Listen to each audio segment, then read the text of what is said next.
So for anyone who's curious, I'm just going to go over what it's like to be a commercial electrician and show you how we wire buildings.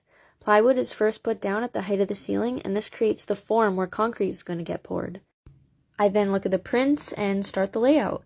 Basically, I get trusted to accurately mark down where everything is going to go, and to do that, I measure off of walls or grid lines nearby, or I'll have to create my own chalk lines, which I forget I touch, and then I rub my nose and get black all over my face by the end of the day. Then I spray the boxes different colors depending what they're for, like lights, plugs, fans, etc., and I screw them down in their correct places. Now the ironworkers can put down their first layer of rebar. Once that's done, we can start what we call slab, which is where we pull core line to all our boxes, connecting the different colors and clicking them together like Lego. It's honestly kind of fun. Then we tie it all down with tie wire.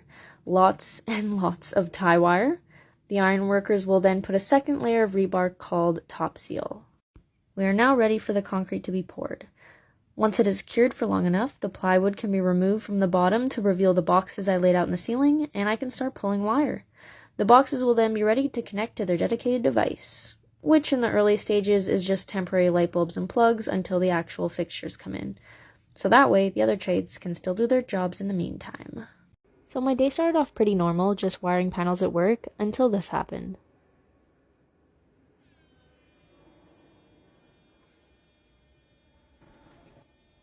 Next thing you know, I'm outside and find out a concrete pump arm is on the power lines. Now this is scary for everyone on the exterior of the building because they are all standing on a giant grid of metal. So after they ran the fuck out of there, we find out people were also in the C-can right beside the pump truck, which was arcing into the ground. So learning experience, if you suspect voltage is going into the ground around you, put your feet together and create a pin shape with your body and either hop away, making sure both feet leave and land on the ground at the same time, or shuffle inches at a time, making sure your feet do not come apart so there's no potential difference. Do this until you're 10 meters away from the area and do not touch anything. Then after everyone escaped with no fatal injuries, BC Hydro's unsung heroes came to save the day, and you might be thinking, hey, this is a great time to go have a nice early crew lunch somewhere, but then you forget, oh yeah, no one near us has power. So we wait for them to do their thing and send the crane operators some drinks because they are stranded in their giant metal towers. And they surprisingly didn't fall over. Then finally we were able to grab our tools and go home. Or at least that's what I thought.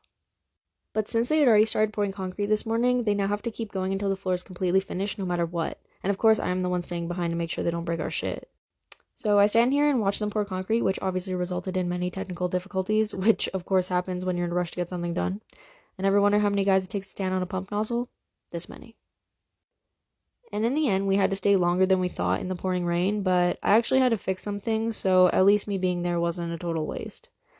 So if we learn anything today, it's don't get complacent in your job even if you've done it a million times, because anything can happen and it's very easy to kill each other out here. Also, if you're near a fallen power line, don't forget feet together and shuffle. And I finally got to my cart this time. Whew, what a day.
This is how I prep boxes for slab. First, I take off the lid and will store it somewhere it won't get misplaced, and I tape the cover screws and bond screw onto the back of the box so I won't lose those either. I'll also cover the holes on the other side so concrete can't get in. Then I'll put an arrow pointing north at the top so I know the orientation it'll need to be when screwed down, and I'll mark which holes I need so I can knock them out. To do this, I'll angle my screwdriver and hit the side. This pops out the 3/4, but I need a 1-inch, so I snap out the extra ring around it as well. And then I'll bend those two sides until they are close together. Now, I can grab them with my linesmans, and I'll just rock them back and forth until they come out. If I need to make more holes, I just measure where I want them to go, and will drill a hole and use my uni bit to widen them to the appropriate size.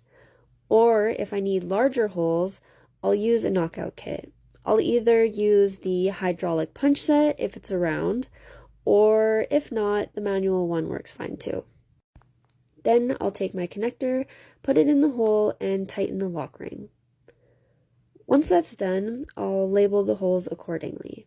This is a fire alarm box, so it has to be very specific. I also stagger my holes so the lock rings don't get caught on each other. And I'll label the inside as well.